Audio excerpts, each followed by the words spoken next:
Podium లేకపోతే కొంచెం మాట్లాడడం కష్టం నాకు. అంటే ఎలా ఉందంటే నగ్నంగా ఉన్నట్టు ఉంది పోడియం లేకపోతే. కొంచెం అందరూ మీరు దయచేసి వస్తే let me have an interaction. అంటే నా జీవితంలో మొట్టమొదటిసారిగా అదే ఎప్పుడు చేశాను ఇంత, నాకు పొలిటికల్ ఇంటరాక్షన్ చేశాను కానీ మీడియా మిత్రులతోటి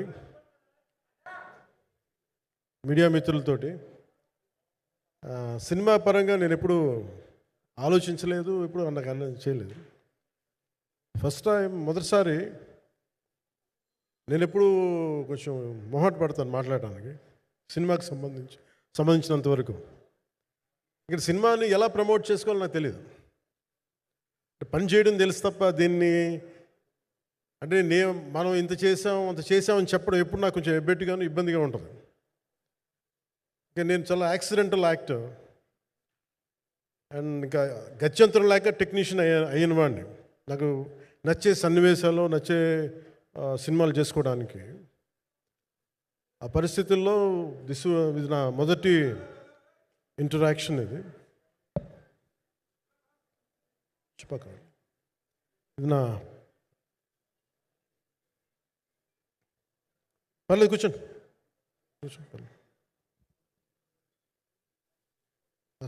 రథం గారు వస్తారు. అంటే ఇదంతా చేయడానికి,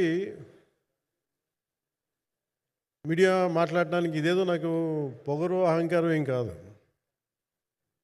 సినిమా గురించి నాకు చెప్పుకోవడం ఎబ్బెట్టుకోవడం, ఏం మాట్లాడాలో తెలియక, చెప్తే ఎక్కువైపోద్దా చెప్తే తక్కువ అయిపోద్దా అని. కానీ ఈ పర్టికులర్ ప్రెస్ మీట్ ఎందుకు పెట్టానంటే రత్నం గారి కోసం పెట్టాను. అంటే సినిమా బతకాలి అంటే ఈవినింగ్ ఆడియో ఫంక్షన్ పెట్టుకొని మళ్ళీ ప్రెస్ మీట్ దేనికంటే మళ్ళీ నాకు మీతో ఇంటరాక్ట్ అయ్యే అవసరం ఫంక్షన్ తర్వాత ఉండకపోవచ్చేమో అని చెప్పేసి అదొకటి మేజర్ ఒక ఇది కన్సర్న్. అదొకటి. అంటే రత్నం గారు అంటే ఈవినింగ్ చెప్దాం అనుకున్నా, బట్ స్టిల్ ఇప్పుడే చెప్పేస్తున్నాను ఈ మాట. త్రివిక్రమ్ గారు రాసిన ఒక డైలాగు అజ్ఞాతవాసిలో, ఒక చిన్నపాటి సౌకర్యం కోసం, ఇక్కడ మీరు కూర్చున్న ఒక చిన్నపాటి కుర్చీ కోసం ఒక యుద్ధమే చేయాల్సి వస్తుంది. అలాంటిది ఒక సినిమాని చేయడం అంటే ఎన్నిసార్లు మినీ యుద్ధాలు చేయాలి. ఆర్థికంగా కావచ్చు, క్రియేటివ్గా కావచ్చు, వీటన్నిటికీ సంబంధించి. అలాంటిది నేను ఎప్పుడు కూడా సినిమాల్లోకి రాకముందు రత్నం గారు లాంటి వ్యక్తి నా ప్రొడ్యూసర్ అయితే బాగుండు అనుకున్నాను. భారతదేశానికి పాన్ ఇండియా సినిమాని, ముఖ్యంగా రీజనల్ సినిమాని జాతీయ స్థాయిలో తీసుకెళ్ళిన వ్యక్తి ఆయన. తమిళ సినిమాని చాలా ఛాలెంజింగ్ తెలుగులో డబ్ చేసి దాన్ని స్ట్రైట్ సినిమాలతో సమానంగా ఆడేంత సత్తా చూపించిన వ్యక్తి. Film industry creative ability, creative potentiality పెంచిన వ్యక్తి. ఈ సినిమా చాలా ఒడిదుడుకులు ఎదుర్కొంది. 2 కరోనా పరిస్థితులు ఎదుర్కొంది. అన్నిటికీ మధ్యలో సినిమా మన క్రియేటివ్గా కొంత ఇబ్బంది ఎదుర్కొంది. అల్టిమేట్ ఆబ్జెక్టివ్ సినిమా బాగా రావాలని, నేను ఎప్పుడు ఏం చేసినా సినిమా బాగా రావాలనుకుంటాను. ఈ సినిమాకి ప్రత్యేకించి ఆయన తపన చూసి నేను ముఖ్యంగా పొలిటికల్ ప్రాసెస్కి వెళ్ళిపోయిన తర్వాత, పాలిటిక్స్కి వెళ్ళిపోయిన తర్వాత, డైరెక్షన్ అని వీటికి దూరమై క్రియేటివ్ పార్టీకి దూరం అయిపోయిన తర్వాత, పాలిటిక్స్ నా ప్రైమరీ ఫోకస్ అయిపోయిన తర్వాత, మళ్ళీ దృష్టి పెట్టి సినిమా కావాలి మీరు చెయ్యాలని చెప్పి నా దగ్గరికి వచ్చి కోరుకున్నప్పుడు నేను ఎంత బెస్ట్ ఇవ్వగలను ఆ సినిమాకి అంత ఇచ్చాను. నేను అంటే నా బెస్ట్ ఇచ్చాను. అంటే నేను అంటే అన్నిటికంటే కూడా నేను ఇవ్వలేనిది టైం ఇవ్వలేను నేను. కానీ అలాంటి పరిస్థితుల్లో ఒక క్లైమాక్స్కి దాదాపు 57 రోజులు షూట్ చేయాల్సి వచ్చింది.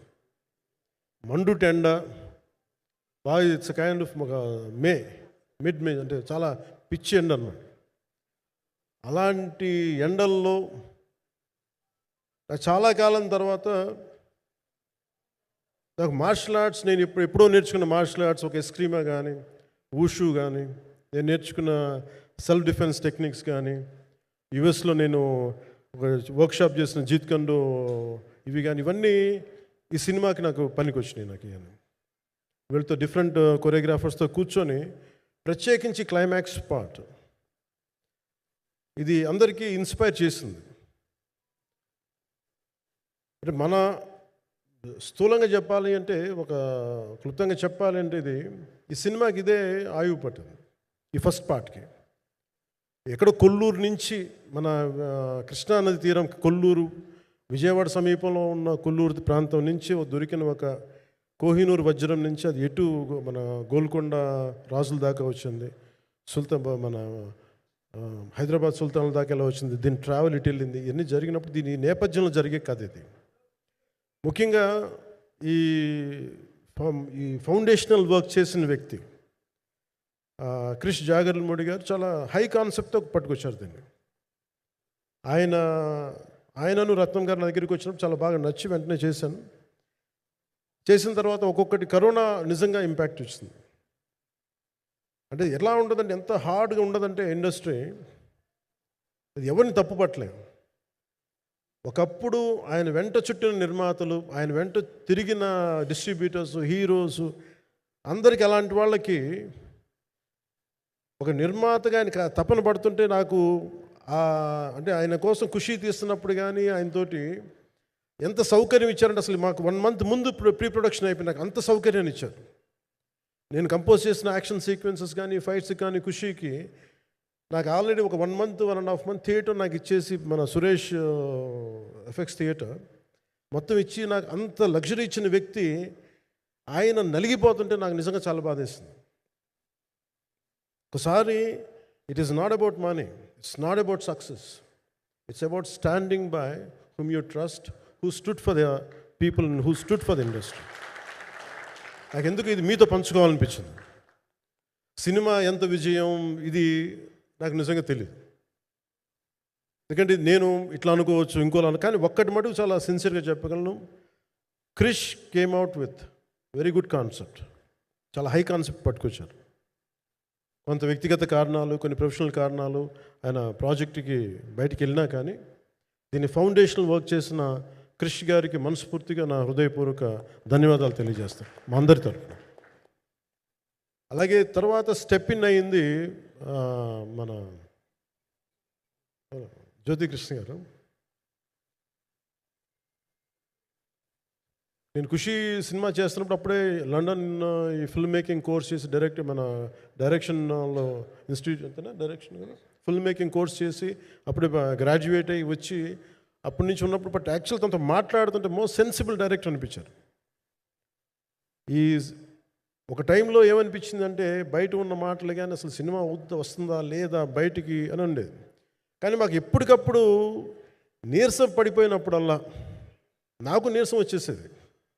సినిమా అవుద్దా అవ్వదా అనుకున్నప్పుడల్లా దీనికి ప్రాణవాయువునిచ్చిన వ్యక్తి కీరవాణి గారు. ప్రతిసారి నేను వర్క్ చేసి నేను ఎందుకంటే సినిమా చివరి దాకా నేను నమ్మను. ఎప్పుడు నేను ఒక సినిమాని నేనేం నమ్ముతాను, చిన్నప్పటి నుంచి వెరీ ఫార్మేటివ్ ఇయర్స్లో నుంచి కూడా ఒక మంచి సినిమా గురించి నువ్వు మాట్లాడక్కర్లా, రిలీజ్ అయితే బాగలేకపోతే ఎలాగ మాట్లాడక్కర్లా. అందుకే నేను ఎప్పుడు సినిమా క్వాలిటీ మీద దృష్టి పెడతాను తప్ప ఇంక మిగతా వాటి మీద మాట్లాడను. అందుకే నాకు ఎప్పుడు ఈ మాట్లాడటం అనే దాని మీద ఎప్పుడు దృష్టి పెట్టలేం. కానీ ఫస్ట్ టైం ఈ సినిమాకి చాలా అవసరం అనిపించింది. ఎందుకంటే ఒక నిర్మాతలు కనుమరుగవుతున్న ఈ సమయంలో ఒక బలమైన సినిమా తీసి ఒడిదుడుకుల్ని తట్టుకోగలిగి ఒక నిర్మాత కనుమరుగవ్వకూడదు. ఆయన పక్కన ఏది ఉండాలని అండగా ఉండాలని చెప్పేసి నేను అన్నీ వదిలి, ఇంత బిజీ షెడ్యూల్స్ అన్నీ వదిలేసి, ఒకవైపు నన్ను నా ప్రత్యర్థులు తిడుతున్నా కానీ, సినిమాలకు వెళ్ళిపోయిన తిడుతున్నా కానీ, ఇదేంటంటే నాకు అన్నం పెట్టింది ఇది నాకు నా సినిమా పరిశ్రమ. అంటే ఇక్కడున్న మిత్రులందరూ కూడా చాలామందికి నేను ఇండివిజువల్ ఇంటర్వ్యూస్ ఇచ్చాను. నేను చాలాసార్లు నాగేంద్ర కానీ మీరు కానీ చాలామందికి, వీళ్ళందరూ చాలామందికి నేను వ్యక్తిగతంగా తెలుసు. కాకపోతే నాకంటే సినిమా అంటే నేను సినిమా గురించి ఎక్కువ చెప్పలేక ఎక్కువ మాట్లాడలేను. కానీ బట్ నాకు నిజంగా సినిమా మీద అపారమైన గౌరవం, సినిమా మీద అపారమైన ఆసక్తి, నాకు ప్రాణవాయువు అది. Story telling is a necessity for each and every individual. So cinema అది మనకి కల్పిస్తుంది, సినిమా మనకి అలాంటి. కానీ ఈ సినిమా ప్రత్యేకించి చాలా ఛాలెంజింగ్ సర్కమ్స్టాన్సెస్లో, చాలా ఒడిదుడుకుల్లో, యాడ్వర్స్ కండిషన్స్లో కూడా మనస్ఫూర్తిగా దీన్ని ముందుకు తీసుకెళ్ళి, ఆర్థిక ఇబ్బందులు ఎన్ని వచ్చినా కానీ, అంటే నాకు పొలిటికల్గా పేరుండొచ్చు, దేశవ్యాప్తంగా నేను తెలిసి ఉండొచ్చేమో, కానీ సినిమా పరంగా వచ్చేటప్పుడు నేను చాలా హీరోస్తో కంపేర్ చేస్తే వెరీ వాళ్ళందరికంటే చాలా తక్కువ నేను. సో దానికి ఉండే ఇబ్బందులు దానికి ఉంటాయి. మిగతా వాళ్ళకి బిజినెస్ అయినందుకు నాకు బిజినెస్ అవ్వదు, వాళ్ళకి వచ్చినందుకు నాకు రాకపోవచ్చు. ఎందుకంటే నా దృష్టి, నా కాంపిటేటివ్నెస్ ఎప్పుడు నేను సినిమాల మీద పెట్టలేదు. నేను ఇప్పుడు సొసైటీ పొలిటికల్ ప్రాసెస్ పెట్టాను, కానీ ఎప్పుడు సినిమా మీద నేను ఎంత ఉండాలనేది నేను ఎప్పుడు పెట్టలేదు. నేను ఎప్పుడు చాలాసార్లు మన నాగేంద్ర కానీ మిగతా మన సూపర్ హిట్ మన కీర్తిశేషులు బిఆర్ రాజు గారు చనిపోయారు ఇంటర్వ్యూస్లో కూడా ఉంటుంది. ఈ చిత్ర పరిశ్రమ చాలామంది హీరోస్ ఉంటారు, వాళ్ళలో నేను వన్ ఆఫ్ ది హీరో అంతే. నాది ఒక సంవత్సరంలో ఒక ఫ్రైడే, ఒక థర్స్డే రిలీజ్ అవుతుంది అంతే, అంతకుమించి తప్ప ఇది అందరి పరిశ్రమ, అందరూ రావాలి అలాంటిది నేను కోరుకునేవాడిని నేను. సో దాంట్లో భాగంగా రత్నం గారు లాంటి నిర్మాత బతికుండాలి, రత్నం గారి నిర్మాతకి ఇబ్బందులు కలగకూడదని చెప్పి లాస్ట్ మినిట్లో ఇంక చూసిన తర్వాత I stepped in to it. నేను భుజాల మీదకి తీసుకున్నాను ఇది. క్లైమాక్స్ని ఎలా భుజాల మీదకి అంటే, ఎందుకంటే ముఖ్యంగా ఇక్కడ ఇది ఇంకొక బలమైన స్టార్ కాస్టింగ్ చాలా బాగా చేశారు ఆయన. ముఖ్యంగా బాబీ డియోల్ గారిని అంటే ఈరోజు చూస్తుంటే నాకు అదే అనిపించింది. ఈరోజు మన ప్రెస్ మీట్ కూడా నేను వచ్చాను. అందరూ ఎంత బిజీగా ఉన్నారని కొన్ని రాత్రుల నుంచి నిద్రలేదు. మన మనోజ్ పరమహంస గారికి కానీ, రత్నం గారికి కానీ, జ్యోతి గారికి కానీ. పాపం ఈ సినిమా ప్రమోషన్ సింగిల్ హ్యాండెడ్గా పాపం నిధి అగర్వాల్ భుజాల మీద వేసుకొని నాకే బాధ అనిపించింది. పాపం ఒక అమ్మాయి తన కెరీర్ తను చూసుకోవాల్సిన అమ్మాయి కూర్చోబెట్టి నాకే సిగ్గు అనిపించింది. I have to truly appreciate you. అంటే చాలా పాపం అన్నీ వెళ్తూ ఉంటే నాకు ఇదేంటి సినిమాని అనాథలా వదిలేశారండి అనిపించింది. సో నాకేమనిపించింది, ఈ సినిమాకి ఎవరు అనాథలా వదలలేదు, నేను ఉన్నానని చెప్పడానికి వచ్చాను ఈ రోజున. ఎందుకంటే నేను కోట్లాది మంది ప్రజలకి అండగా ఉండేవాడిని, దేశంలో ఉండే సమస్యలకి స్పందించేవాడిని. అలాంటిది తెలుగు సినిమాకి, నా సినిమాలకి మీకు తెలుసు గతంలో ఎన్నిసార్లు ఇబ్బందులు పెట్టారు. అదే మన ప్రభుత్వం అక్కడికి రాగానే వెంటనే సాధారణంగా హృదయ కవాటాలు తెరిచి మరి ఆహ్వానించాం. ఏమి కృతజ్ఞత కూడా ఆశించలేదు. అంత చిత్ర పరిశ్రమను అంత గుండెల్లోకి తీసుకుంటాం. అలాగే దీనికి సంబంధించి అలాంటిది నా సినిమాని నేను ఎందుకు వదిలేస్తాను? ఎందుకంటే ఇది ఇంకో సినిమా కాదు. ఒక మేకప్ మ్యాన్గా ప్రారంభమయ్యి ఇంకో ప్రొడ్యూసరు, డబ్బులున్న ప్రొడ్యూసరు, పెద్ద జీవితాల నుంచి వచ్చిన ప్రొడ్యూసరే కాదు, చాలా చిన్న స్థాయి నుంచి, ఒక మేకప్ మ్యాన్ స్థాయి నుంచి బాయ్గా స్టార్ట్, అంటే చిన్నపాటి అసిస్టెంట్గా స్టార్ట్ అయ్యి చాలామంది మన సీనియర్ దర్శకులందరి దగ్గర పనిచేసి అంచెలంచెలుగా ఎదిగి నిర్మాత అయ్యి, దర్శకుడయ్యి, స్క్రీన్ ప్లే రైటర్ అయ్యి, మీరు ఏమన్నానంటే ఆయన మౌనంగా ఉంటారు. ఎవరు ఎన్ని ఇబ్బందులు పెట్టినా మౌనంగా ఉంటారు. ఆయన మౌనం ఒకసారి నాకు విపరీత అసహనానికి గురి చేసేస్తుంది. మీరు ఏదైనా మాట్లాడాలంటే ఎవరు ఇబ్బందులు పెట్టి ఏం ఎదురు తిరగరు ఏంటంటే ఇలా అంటారు, ఏం చేయాలి. ఇంకా ఇలాంటి వ్యక్తికి ఆయన మౌనం నన్ను ఇలా రోడ్ల మీదకి వచ్చి ఇలా మీ దగ్గరికి ముందు నుంచోబెట్టింది.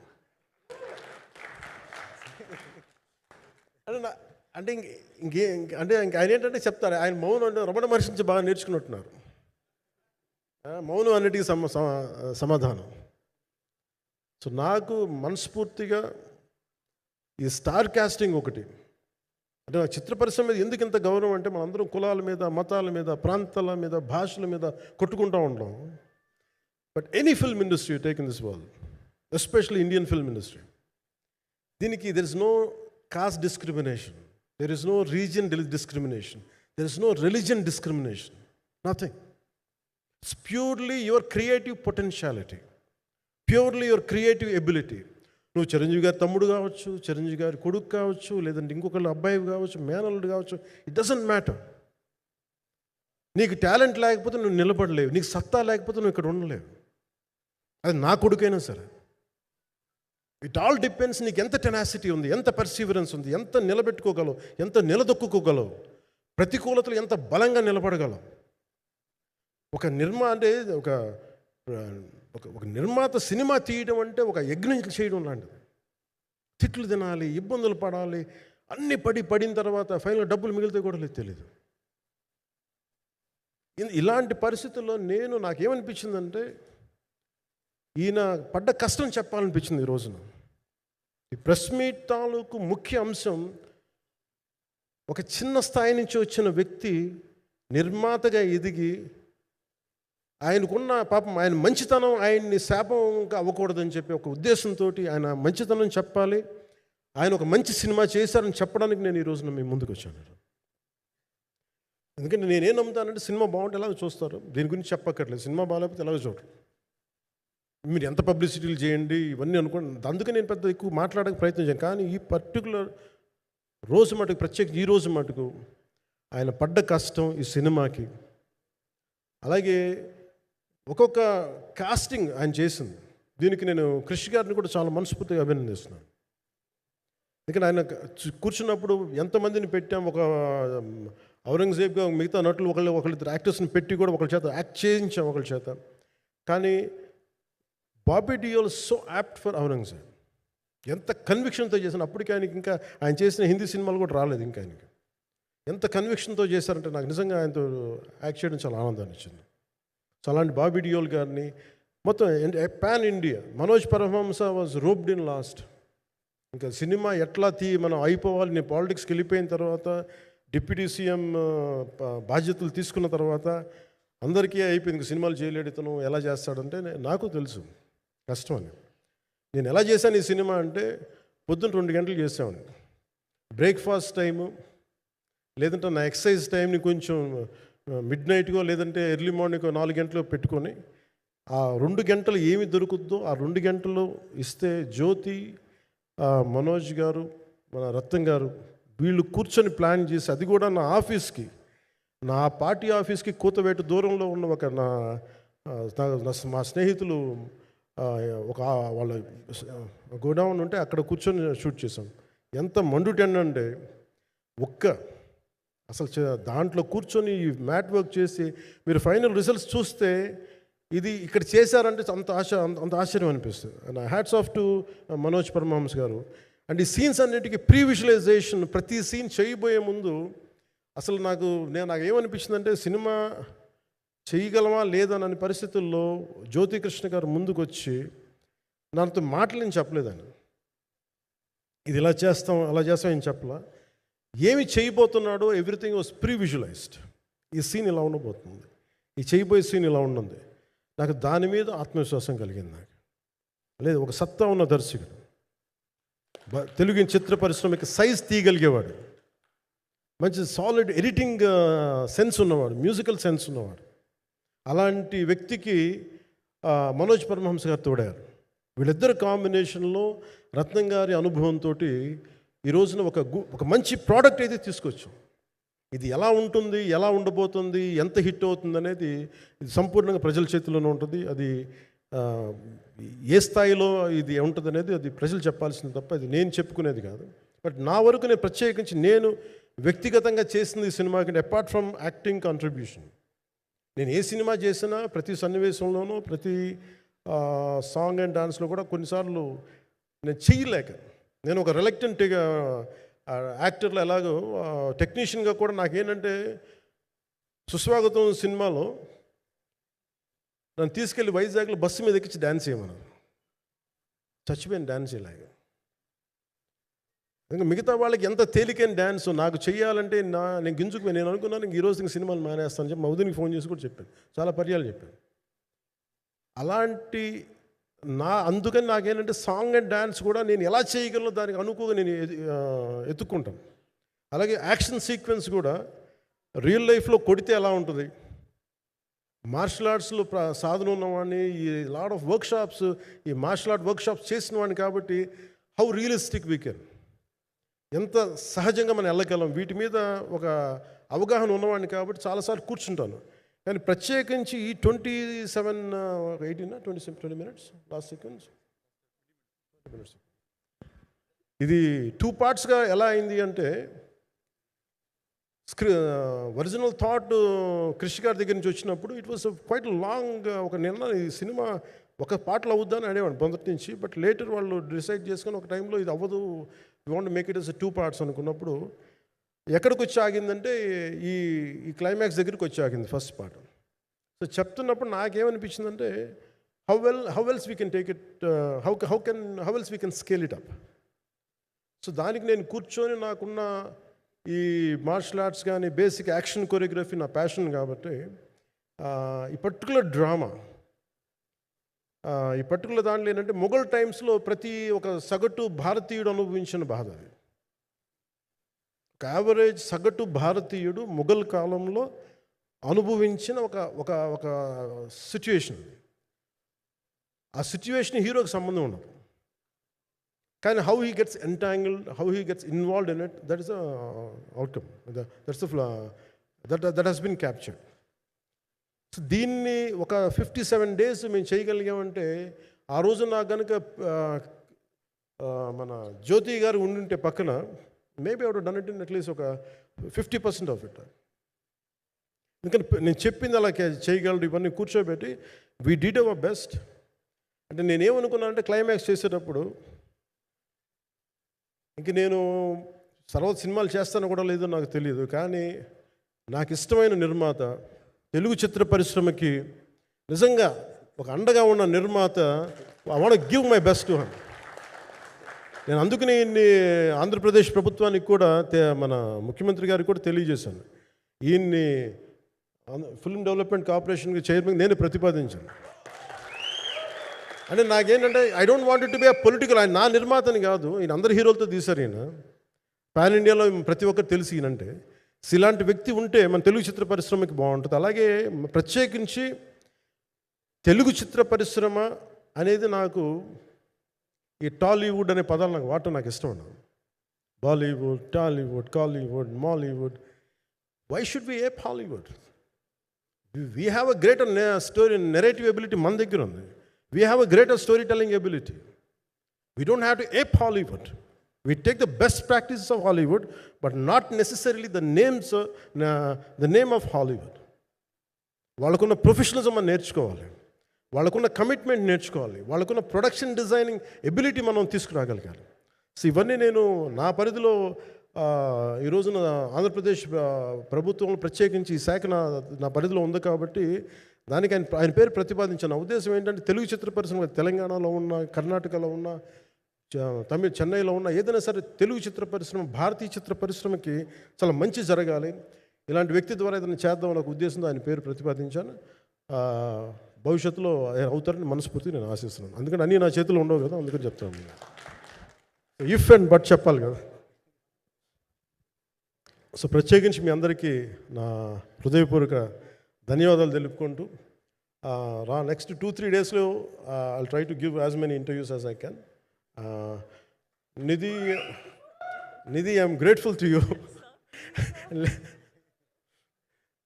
పాప చాలా తపన పడి ఉంటారు. ఈరోజు ఎలా ఉంది అంటే నాకు ఎలా అనిపించిందని, ఇందాక నేను వస్తున్నప్పుడు ఎవరు లేరు, వీళ్ళు కూడా ఎవరు లేరు.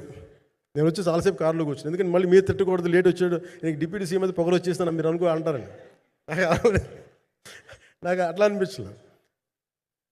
నాకు ఫస్ట్ టైం ఎందుకు మీడియా నాకు ఎందుకు అలవాటు పోయిందంటే, నేను వచ్చిన కొత్తల్లో ఈ జ్యోతి చిత్ర సితారా పేపర్స్ ఉన్నాయి, ఎవరో ఫోటోస్ వేయమంటే this guy is not saleable, ఇంకా అవసరం లేదు అంటే నా ఫోటోలు వేసేవాళ్ళు కాదు.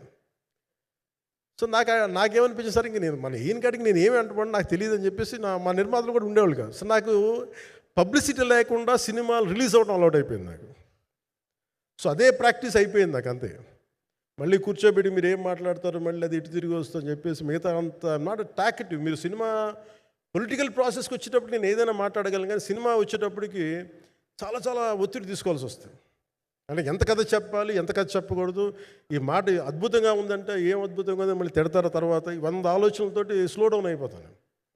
బట్ కానీ నాకు మనస్ఫూర్తిగా ఈ సినిమా ఐ హోప్ వచ్చిన ప్రతి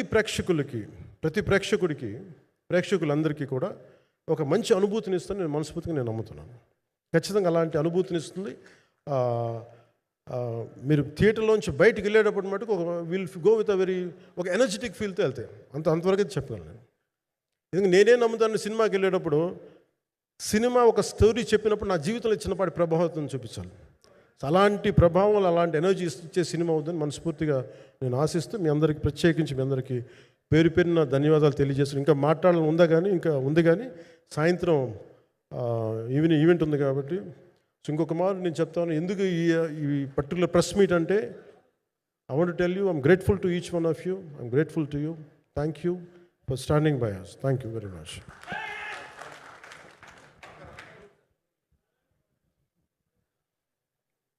మీడియా మిత్రులందరికీ మరొక